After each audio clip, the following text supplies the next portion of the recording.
By the time Maeve Larch reached the limestone country, the wagon that had carried her west had already become a pale speck between the hedges. The driver had left her at a sheep gate with an apology that did not pretend to be useful. The lane ahead was too narrow, he said, though she watched him turn the horses onto it after she climbed down. He did not want a widow beside the sacks after dark. That was the plain center of the matter, and Maeve had learned not to spend strength peeling plain things open for people who preferred them covered. She stood with her bundle against her hip and the mallow scar rising ahead, a chalk-white ridge cut by blackthorn, old sheep walls, and crooked junipers rooted where no tree should have found enough soil. It was early March, though the day had not chosen a season. Wind came hard out of the north and carried dust from the broken limestone. But in the lower hollow, the first green points of grass had begun to show. A village lay somewhere beyond the ridge, but she had been told there was no boarding house there, no widow's room, no kitchen that fed strangers, unless a name could be vouched for by someone already buried in the churchyard. Maeve had been Ivo Larch's wife for 11 years, and 3 months she had been his widow for one winter that had stretched itself thin and mean. Ivo had died under a fallen porch beam in a burned town that hired men to rebuild quickly and paid them slowly. The men who owed him wages bought him a pine box and told Maeve to be grateful there had been no fee for the grave. Since then, she had kept moving with a tin cup, a wool skirt, 2 shirts, a roll of linen, a bent iron rasp, and Ivo's horn-handled gouge wrapped in cloth. The gouge had once shaped chair legs and window pegs. Now it scraped mud, split crusts of bread, and cut notches into whatever world would allow her to hold on. She followed the vanished lane into the hollow. The sheep walls ended. The grass thinned into soil over stone.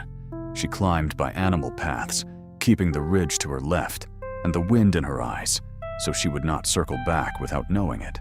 Near dusk, beneath an overhang where 2 slabs leaned apart, she found a shallow cave. It was no grand shelter. The entrance was a dark slit behind a screen of dead stems, low enough that she had to enter on one knee. Inside lay an oval chamber with a stone bench along the right side, a dip of colder air to the left, and a rear wall of soft, pale marl that curved inward, as though some patient hand had pressed it from the other side. The floor rose gently from the mouth, which meant rain had not made a habit of entering. It smelled of chalk, old roots, and a faint sweetness like dried apples at the bottom of a sack. Maeve dragged brush across the entrance and sat with her back to the wall until her legs stopped shaking. She had eaten a heel of bread that morning and nothing since. She had no firewood and no wish to make smoke. The cave was not kind, but it was dry, and dryness was more than some houses had offered her. She slept badly, waking each time her hip found the stone. Before dawn, she dreamed of Ivo tapping the cave wall with his gouge and saying the wall was not as thick as it thought. She woke ashamed of having needed a dead man to speak. Morning showed her what the cave lacked and what it allowed. It lacked water, warmth, a level bed, and any lock. It allowed alteration. The rear wall was not the hard white limestone of the scar, but a chalky marl that gave under her thumbnail. It could be carved. A shelf, even a poor one, would keep her cup from rolling into dirt. Another could hold dry grass. A deeper pocket might hide her bundle if anyone found the cave while she was gone. Shelves were not a home. Shelves were a smaller promise, and therefore a safer one. She spent that day gathering what the hollow would give her. Dead stems, a flat stone, a strip of bark, 3 bitter berries left on a blackthorn, and a broken curve of barrel hoop rusted thin but still springy. With the rasp and the flat stone, she cut into the cave wall. Pale dust settled on her sleeves. The first shelf sloped and dropped her cup twice. The second held. By afternoon, she had 3 ledges and a hook made from the barrel hoop. Work steadied hunger. Scrape, smooth, test. Scrape, smooth, test. Each line in the wall was proof that she had not simply been deposited by the world and left there. On the second afternoon, she chose the smooth bulge at the rear for a deeper shelf. The stone sounded different when she knocked it, less dead. But she told herself that meant a softer seam. She set Ivo's gouge to it carefully. A shaving curled away. A second flake broke loose and revealed not stone behind it, but a flat brown surface with a straight grain. Wood. Maeve stopped breathing. She brushed dust away with 2 fingers. The wood was planed, dry and vertical. Not a root, not a branch trapped in marl, but a board hidden under a thin skin of plastered stone. She put her ear against it. At first, she heard only her pulse. Then the wind shifted outside, and something beyond the board made a small, clean tick, like a hanging piece of metal touching another. She backed away, gripping the barrel hoop. "Is someone there?" she called. No voice answered. It took her an hour to free the first board because fear made her careful. The marl skin had been spread over lath to make the cave appear shallow and useless. When she loosened 2 small iron pins, the board flexed inward and released a thread of air warmer than the cave. Scented with beeswax, old cedar, dry cloth, cold iron, and the sweetness she had smelled the first night, Maeve widened the gap until she could put her face through. Beyond it was a room. Not a cavern, not a cellar, not a hole where smugglers had hidden barrels. A furnished room stood inside the hill. Dim silver light entered from somewhere above and showed a narrow scrubbed table, 2 chairs, a black iron stove, a kettle, shelves crowded with jars and crockery, a blue bowl, paper-wrapped candles, and a clock face without hands. Through a doorway, she saw the foot of a bed made with a patched quilt. On the far wall hung a square of faint light like a window, though Maeve knew there was only stone outside. She whispered, "Forgive me," before she knew she meant to speak. No one moved inside. By late afternoon, she had opened a space large enough to crawl through. She did not smash the wall. She removed the lath strips whole when she could and stacked broken plaster in a pile, as if the person who built the concealment might return and judge her work. When she lowered herself through, the wooden floor complained softly, but held. The room was colder than a lived-in kitchen and warmer than the cave. Its stillness had shape. Thin strips of mica hung near the false window and trembled when air found them. The window itself was a shaft lined with dull mirrors, stealing daylight from some hidden opening in the ridge and bending it down to the table. The stove was clean. Its ash pan held only a gray film. Behind it rose a clay pipe jointed and sealed with lime. Beside it hung a board marked with burned words. Draw before flame, high slot first, low slide after coals catch. Never trust a quiet pipe. Maeve read the lines twice. They were instructions, but they had the tone of warnings left by someone who expected fear and wanted it given a job. She searched the room with the barrel hoop in hand. The chairs were ordinary until she turned one over and saw a name carved beneath the seat. Bina Kest. Under the other, Tamsin Roke. More names crossed the underside of the table. Rill Orm, Nuala Forge, Jessa Quince, Otta Whale, Sade Bright, M. Underlay. They did not explain the room, but they changed its silence. Empty was no longer the right word. The bedroom held a built-in bed, a washstand, a chest, and a shelf of blankets folded hard with age. Above the bed, a painted board showed 6 simple things: a loaf, a lamp, a key, a hand, a cup, a closed eye. Beneath each was a number. In the pantry alcove, she found jars sealed with wax. Many held food gone dark beyond naming.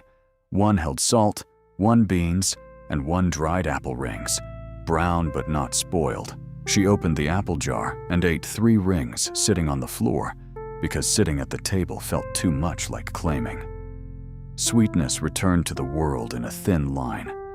At dusk, the false window dimmed. Narrow glass beads set along the ceiling released the light they had saved during the day, enough to keep the room from becoming blind. Maeve stared at them, then laughed once in surprise. It was such a small mercy. Not a miracle large enough for a preacher, only enough light for a stranger not to bruise her shin. When she brought her bundle through the hole, plaster crumbled from the edge. A draft crossed the floor. The mica strips snapped hard enough to strike the wall, and somewhere deeper in the hidden home, a wooden knock answered. Maeve followed the sound into a narrow passage and found a low gray door. Behind it was a closet of mechanisms, clay pipes, leather cords, hanging stone weights, sliding slats, and a glass-faced box clouded by age. One weight was swaying. On the inside of the door, someone had painted, "If the outer skin opens, set the shell frame before second night. If the glass shows smoke, do not sleep. If the white pebbles move, water is asking for a path." The white pebbles were on the kitchen table in a shallow dish. Maeve returned and found 3 had rolled to the rim. Her hole had changed the house. Only then did she understand that the furnished home was not merely hidden, it was balanced. Air came through chosen cracks. Light came by bent shafts. Smoke, water, cold, and heat all had paths. She had cut a new path with a hungry woman's rasp. She slept on the braided rug, not in the bed, with Evo's gouge under her hand. The house made small sounds around her. A cord tightening, a slat settling, wind humming faintly through some high opening. By morning, 7 white pebbles had rolled to the dish's rim. 7 looked like an opinion. She found the shelf frame pieces in a recess behind the bedroom chest. 2 oak uprights, 4 crossboards, leather hinges, square nails wrapped in oilcloth, each piece burned with symbols, matching marks around the broken opening. Whoever built the place had expected either damage or need. The frame would make a wall of shelves between cave and kitchen, deep enough to hold cups or wood, tight enough to slow air, plain enough on the cave side to look like shadowed stone once plastered. Maeve's accidental shelf had found the place where a threshold was meant to be made. The thought unsettled her. It made the hidden home feel less stolen than offered, and offers could be more frightening than theft. She worked all day with the mallet, chisel, pegs, and plumb bob from the tool cabinet. The tools were few, but carefully kept, each outline drawn where it belonged. She put everyone back after using it because disorder felt like an insult. By evening, the frame stood crooked but snug. She mixed broken plaster with a little water from the cistern pump beneath the washstand and pressed it into the gaps. The draft softened.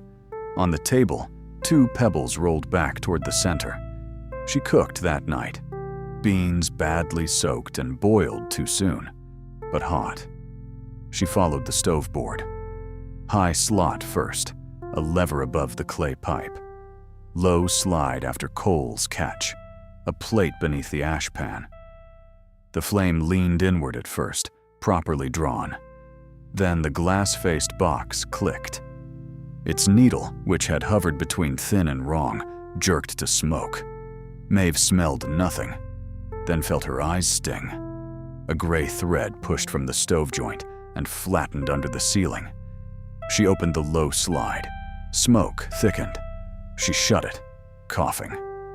In the mechanism closet, she found painted emergency marks. Blue latch, cedar rod, ceiling eye. She followed color through tears. The blue latch was in the passage ceiling. She hooked it with the barrel hoop and pulled. A square panel dropped. Cold air fell, but not enough. She shoved the cedar rod upward and met packed resistance. Leaves and mortar rained down. She pushed until the plug broke and air rushed upward. The stove flame snapped bright. Smoke lifted and vanished. Maeve leaned against the wall, coughing until her ribs hurt. The chimney had been blocked not by malice, but by years of leaves, nests, and fallen lime. A house could survive sealed, she understood. But living in it required knowledge. Furniture was not enough. Warmth was not enough. A hidden home needed its invisible parts kept clear, and invisible parts were what the world forgot first. The next morning, someone stood outside the cave. Maeve heard loose stone shift near the brush at the entrance. She stood behind the new shelf frame, barrel hoop ready. A woman's hand reached inside and set down a cloth bundle. "Turnips," a voice said. "2. A heel of cheese too hard for good manners. If you are a bad man, choke on it. If not, eat slowly." The hand withdrew. Maeve opened the frame a crack. Outside stood a woman in a patched green coat with gray hair pinned under a dark kerchief. She was perhaps 60, perhaps more, with wind-sharpened cheeks and one shoulder held higher than the other. "You broke the skin," the woman said, not looking at Maeve's face but at the frame behind her. "I heard it in the dead juniper." "What dead juniper?" "The one above the second ledge. It hums wrong when the house draws wrong. My name is Sylvie Orme. My grandmother's mother had a chair in there, if the old story told truth. Rill Orme, one of the names under the table." Maeve did not lower the barrel hoop. "Is it yours?" "No, not like a coat is yours. I have looked for the proper opening since I was young. Found vents, caps, once a pump sound in thaw, never the room. Then the juniper coughed yesterday and stopped this morning. That meant someone either died inside or fixed something. I fixed one thing. Then you are ahead of half the men who call themselves owners here." Sylvie did not try to enter. She sat outside the cave and told Maeve the first small version of the history. The hidden rooms were called Mallow Underhouse. They had been made by quarry widows, sisters, a left-handed mason, a runaway apprentice, and a girl who hauled tile but was never allowed to sign for wages. When a quarryman died, company housing gave his family 30 days, less if the debt book had teeth.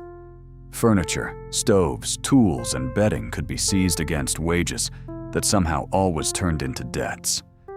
So the women carried a house into the hill piece by piece, built it beyond ledgers, and left the cave skinned thin where a desperate hand might one day begin shelves. Maeve listened with the cheese in her hand and did not trust the ache in her throat. "There are lime burners clearing above the scar," Sylvie said. "Auric brome and pen sallow. They are not villains, which makes them troublesome. If they light the old upper clamp, smoke may push through the same draws that keep your stove alive. Then we tell them. Tell 2 hungry men there is a furnished house under common stone. Let us first make sure the house survives being known." They climbed above the cave to the dead juniper, a hollow trunk growing from a crack in the ledge. At its base lay an iron mesh under leaf dust. When Maeve put her ear to it, she heard the low murmur of air from below. Higher up the ridge, 2 men were clearing brush from an old circular lime clamp. Smoke from there would not rise like stove smoke. It would search every old crack in the scar. Maeve and Sylvie cleared the juniper cap first. Maeve lay flat and worked through the mesh with the cedar rod while Sylvie held her ankles. Packed leaves came free, then old lime flakes set into a hard plug. Maeve chipped blind with Ivo's gouge until warm air lifted clean against her wrist.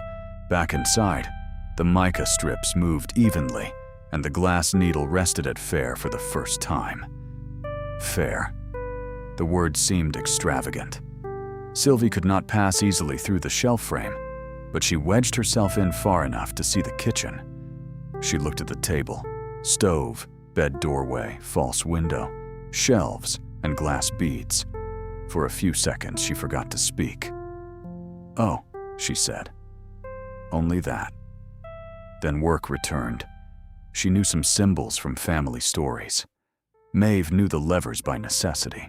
They found the handless clock was no clock, but a house order face showing which systems were set. Loaf for stores, lamp for light, cup for water, key for doors. They found brass condition tags inside the pantry door. Alone, with child, injured, pursued, fever, passing through, staying. They found a workroom beyond the bedroom with clay tile slips, leather washers, lime putty under oil, glass chips, lamp wick, and a foot treadle that turned a small fan through a duct. Over the bench, burned into a beam, was the house's full name. Mallow Underhouse, built by hands refused keys. Toward evening, Auric lit a test fire in the upper clamp. They smelled it before they saw it. Hot mineral smoke, damp ash, old brick. The glass needle snapped to smoke. Gray seeped from the ceiling seam and false window shaft. Sylvie cursed from the cave while Maeve ran to the boards in the workroom. A clay diagram showed the stovepipe, juniper cap, lime clamp, and an iron handle marked with a closed eye. Ash cheek. She pulled. Nothing moved. "Tell me what you see," Sylvie called. "Closed eye. Iron handle. It will not come. Oil before heat. Old iron swells mean." Maeve worked oil along the handle and tapped the plate with the mallet. Smoke thickened. Her throat burned. She set one foot against the wall and pulled until pain shot through her shoulder. The handle screamed outward. Somewhere inside the stone, a heavy plate dropped. The smoke changed direction. It rushed toward the pantry and down, not into the rooms, but into a dead lime pit below the hill. The old builders had expected outside fire and given it a different mouth. By the time the needle crept back from smoke to wrong, Sylvie had forced herself fully into the kitchen. She sat at the table, hand over Rill Orm's hidden name, and whispered, "This is where they put the furniture." Maeve looked at the table, the chairs, the stove, the bed, the tools. A whole domestic body carried underground in parts, rebuilt where creditors could not count it. "I broke into it," Maeve said. "No," Sylvie answered. "You began the shelves. That is different." The next trouble was water.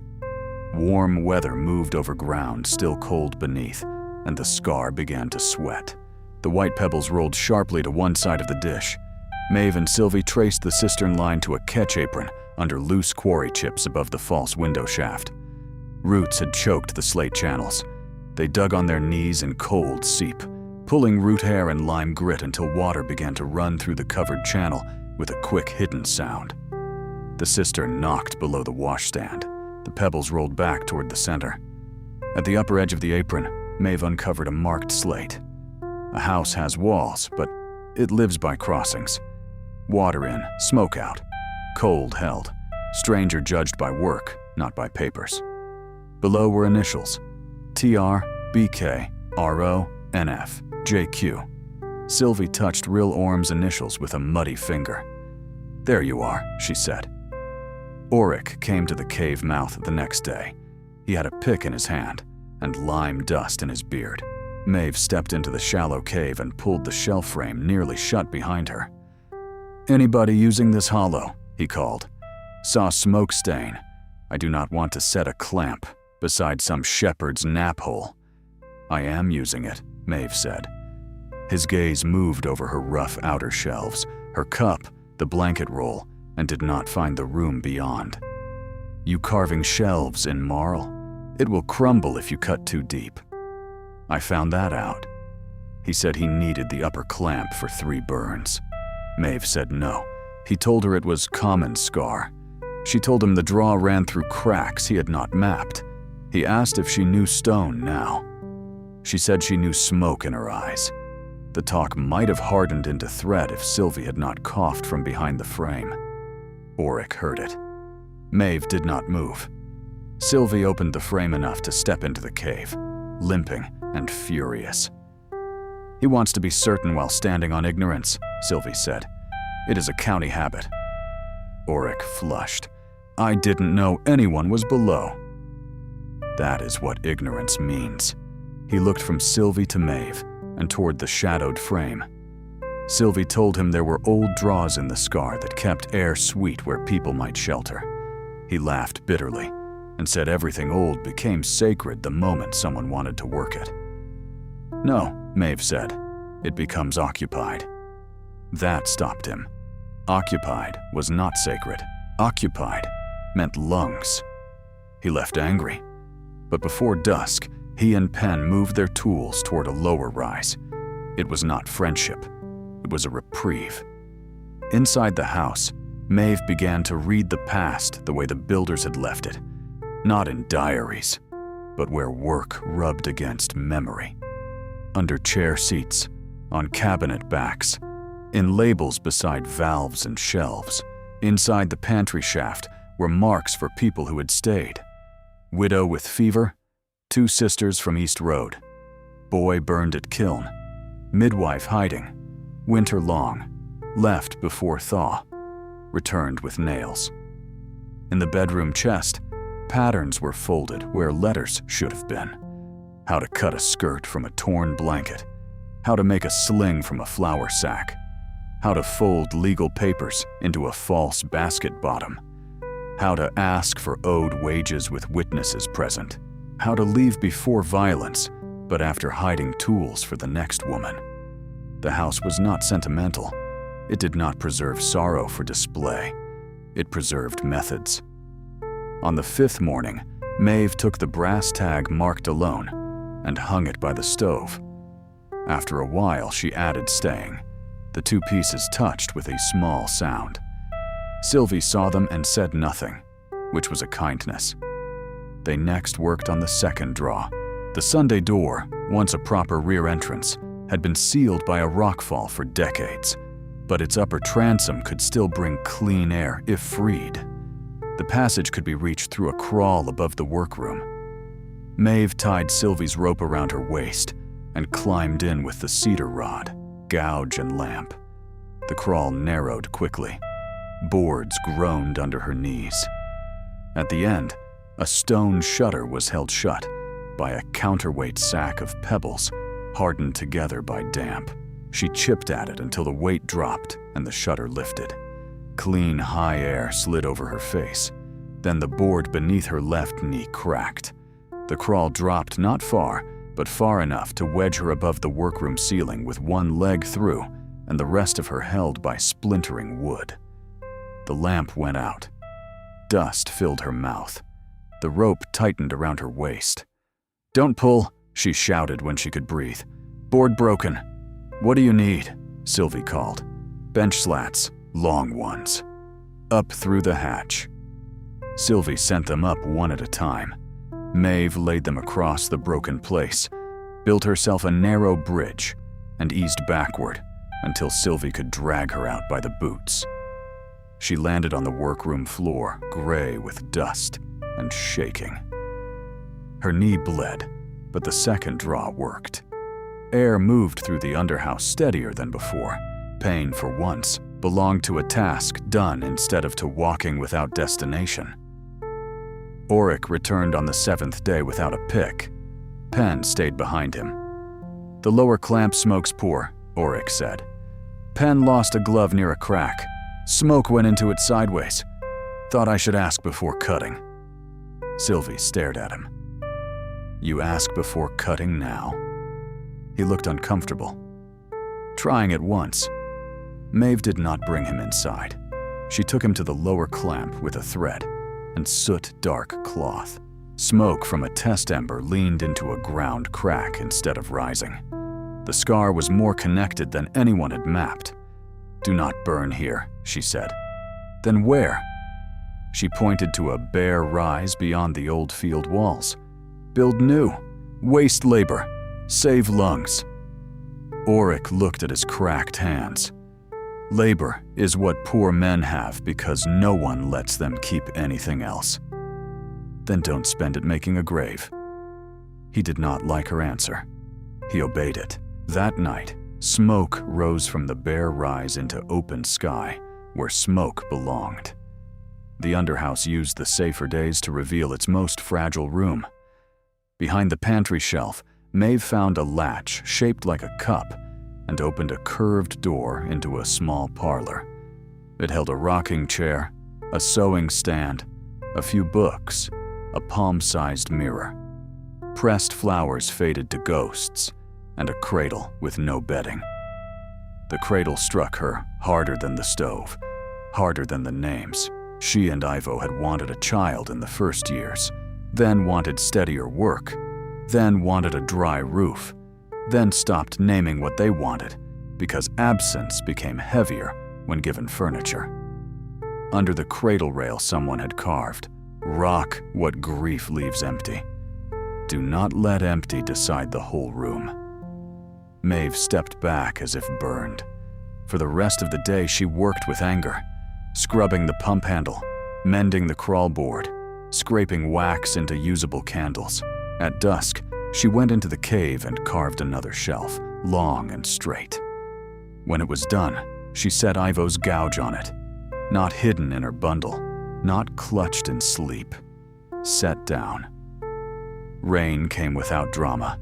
A fine mist thickened through the evening, while water entered the limestone politely and arrived below with force. The white pebbles raced to the rim. The overflow trough beneath the kitchen had clogged at the bend near the cave's cold pocket.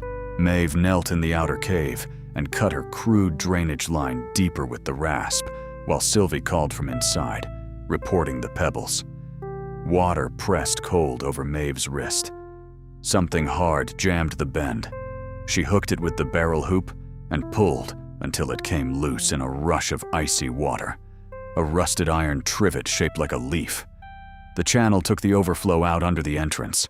The floor held. Near midnight, Auric appeared in the rain with a shovel. Water was running toward his new clamp, and he wanted to know where to cut without drowning the hollows. Sylvie asked if he had come to request permission from Stone. He said he was trying the habit. Maeve walked with him into the rain and showed him where the water entered cracks and where it could be led away. He listened. That did not make him gentle. It made him less dangerous. By dawn, the scar steamed under clearing sky. The underhouse smelled of wet lime, smoke traces, beans, old cedar, and lamp oil. It smelled like a place surviving use. The days that followed became apprenticeship. Sylvie came with food, fragments of memory, and a ledger Maeve did not want. Auric sent fresh lime putty without a note. Penn spent an hour resetting a loose outer step and left before anyone thanked him. Maeve learned the house's seasons from its boards. Spring for apron clearing, mirror wiping, pump leather and outer shelves. Summer for cold slide and pantry watching. Autumn for chimney brushing and quilt airing. Winter for low fires, treadle fan, and checking the mica before sleep. She also learned the house's refusals. It refused hoarding. Many shelves were marked enough for 3 days, enough for fever, enough for leaving. It refused pity without repair. Beside the tool cabinet, a painted hand read, "Comfort after fastening." Maeve bristled until she found herself tightening a hinge before sitting to eat. One evening, a girl came to the cave with a split lip and a sack over one shoulder. Maeve saw her from the ledge. The girl crawled into the outer chamber and stopped before the new shelves, staring at the covered water crock and the rolled blanket, as if kindness itself might be a trap. Maeve stood at the entrance. "You can sit," she said. The girl spun, ready to bolt. "My name is Maeve. There is water. No one will ask your name before you drink." The girl drank slowly. Maeve gave her cheese, linen for her lip, and the cave blanket. She did not open the underhouse, because not every need required the hidden heart. In the morning, the girl was gone. The cup had been washed. On the shelf lay a black button, left by accident or payment or proof. Maeve set it in the dish with the white pebbles. It did not belong to the mechanism, but it belonged to use. "Outer shelves," Sylvie said when she saw it. That is how the cave becomes honest. Near the end of March, the Sunday door opened, not in a triumph, but after many small labors. Auric and Penn moving fallen blocks under Sylvie's direction without seeing more than they needed. Maeve freeing the upper shutter from inside. Wedges driven and left overnight. Roots cut. Hinges oiled. The door was stone-faced outside and wood-lined within. When it shifted, daylight struck the workroom floor in a bright blade. Above the lintel, hidden until the door moved, were words. Enter, carrying need. Leave carrying skill. Return carrying neither pride nor shame longer than a loaf lasts. Maeve snorted. They had opinions. Sylvie smiled. They had experience.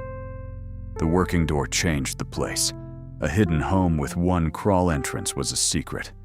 A hidden home with a sound door was a choice. They could bring in lamp oil, beans not older than Maeve, new leather for the pump, and clean wool for the pull-out board. Sylvie put the blank ledger on the table. I am not writing a diary for someone to make pretty, Maeve said. Then do not write pretty. Write repairs, stores, names if given, no names if not. The house needs present tense. Maeve wrote slowly. Shelf frame set after breach. Juniper cap cleared. Upper clamp smoke diverted by ash cheek. Catch apron opened. Overflow bend cleared. Sunday transom freed. Door moving. Outer water crock placed. One traveler used it and left black button. She paused, then added, Maeve Larch, widow, staying for now. For now is a respectable length of time, Sylvie said. In April, green entered the hollow. Blackthorn leafed. Moss brightened where seep touched shade. The false window brought stronger light.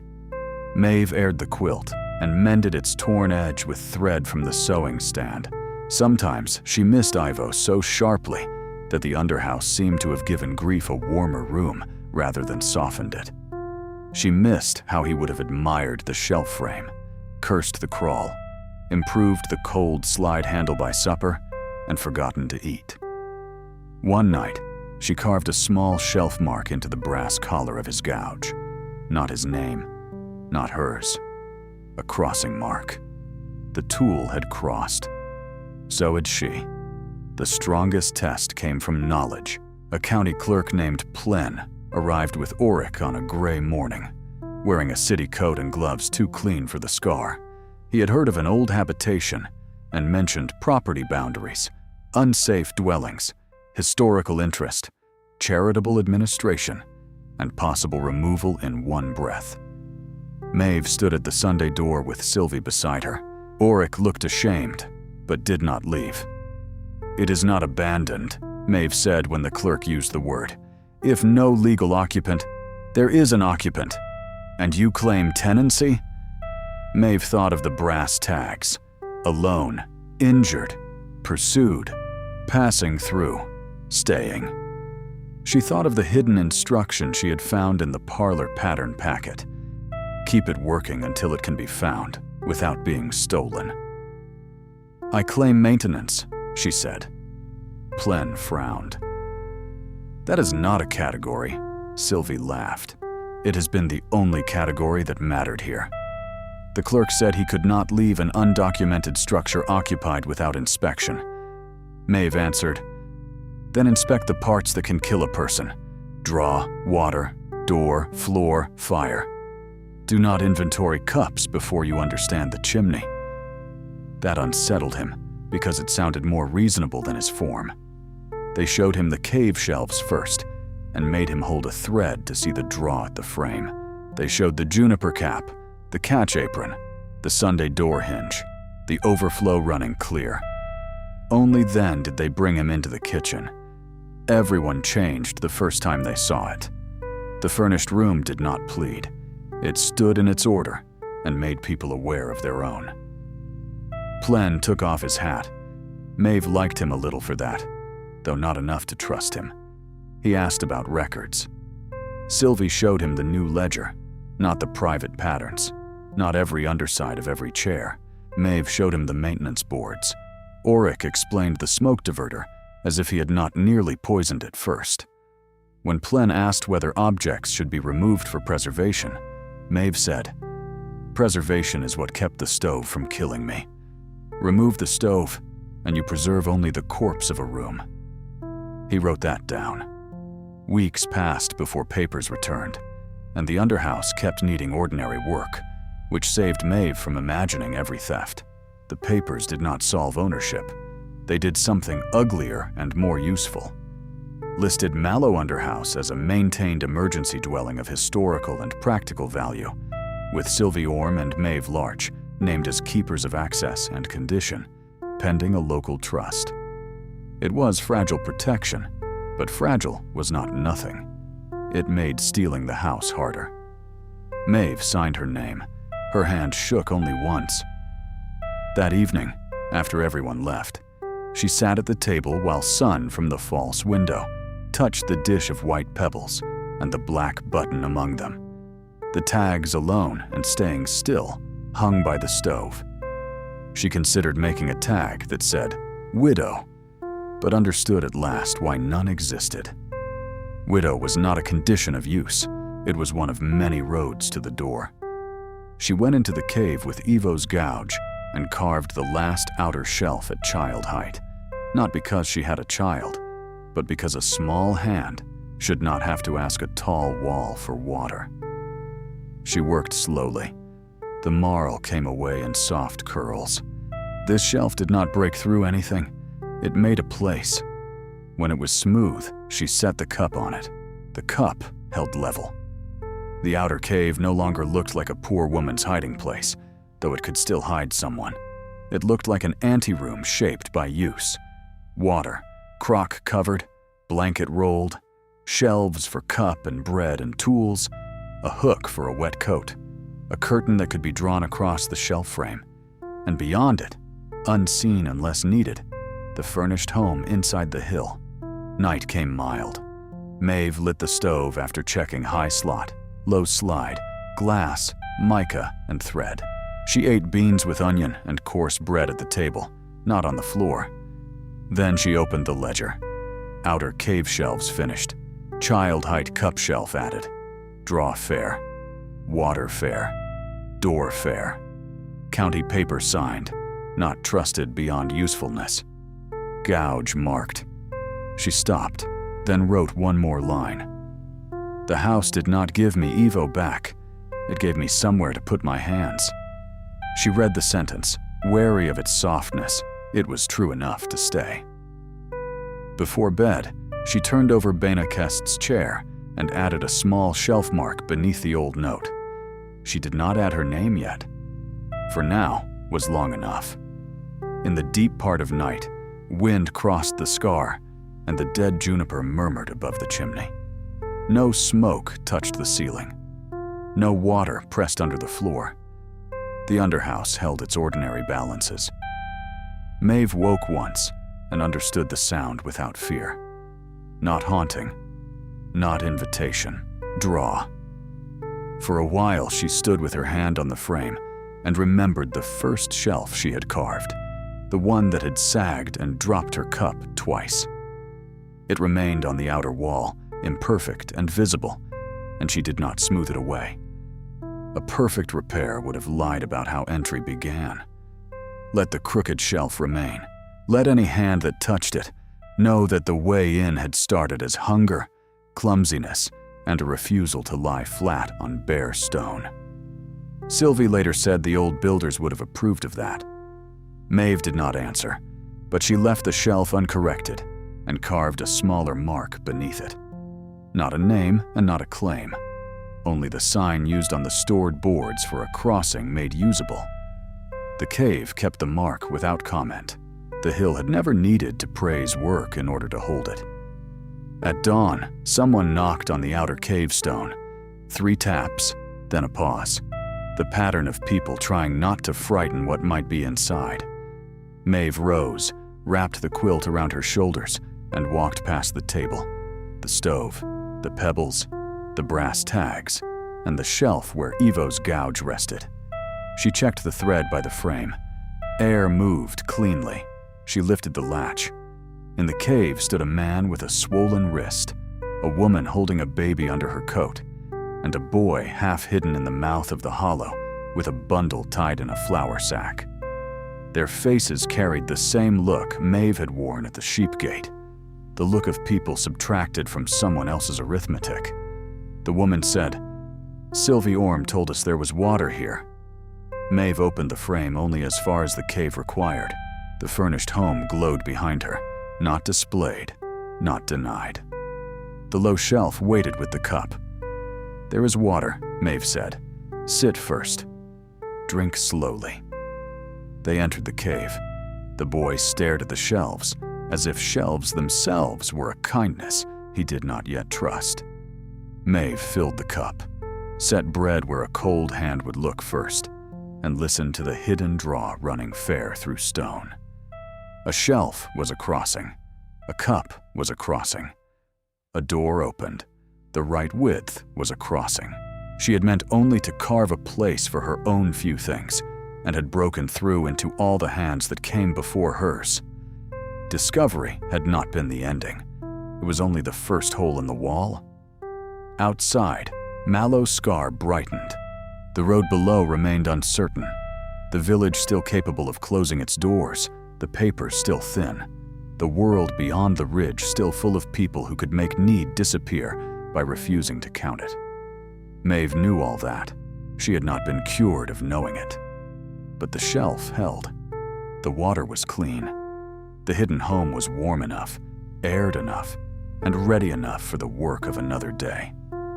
She gave the cup to the woman, waited until she drank, and filled it again.